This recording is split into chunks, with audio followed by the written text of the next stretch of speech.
Number হাদিস শরীফ কোলান নবী সাল্লাল্লাহু আলাইহি ওয়াসাল্লাম আকলিদিনাকা ইয়াকফিকাল আমালুল কলিল। হাদিস শরীফের অর্থ, তোমার ইমানকে কাটি করো, অল্প আমলে নাজাতের জন্য যথেষ্ট হইবে। 2 নম্বর হাদিস শরীফ কোলান নবী সাল্লাল্লাহু আলাইহি ওয়াসাল্লাম খায়রুকুম মান তাআল্লামাল কুরআনা ওয়া আল্লামা।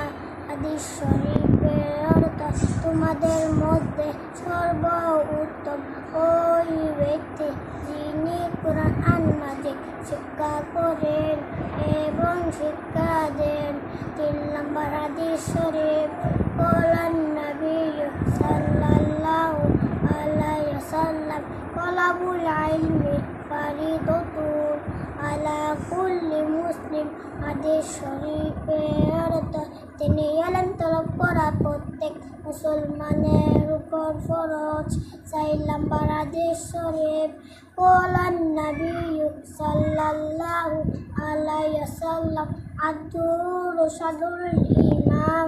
হাদিস শরীফের অর্থ, পবিত্রতা ঈমানের অঙ্গ। 5 নম্বর হাদিস শরীফ কোলান নবী সাল্লাল্লাহু আলাইহি ওয়াসাল্লাম মিফতাহুল জান্নাতিস সালাহ। হাদিস শরীফের অর্থ, নামাজ বেহেশতের চাবি। 6 নম্বর হাদিস শরীফ কোলান নবী সাল্লাল্লাহু আলাইহি ওয়াসাল্লাম আউয়ালু মা ইউহাসাবু বিল তা'বুদু ইয়াউমাল কিয়ামাতিস সালাহ।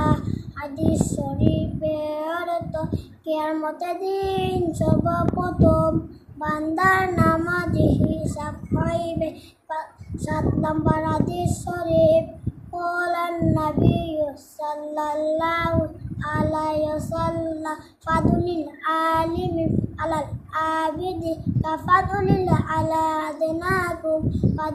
হাদিস শরীফের অর্থ, তোমাদের মধ্যে সর্বাপেক্ষা ওই ব্যক্তি ছোট ব্যক্তি হইতে আমার মতবা যত বড়।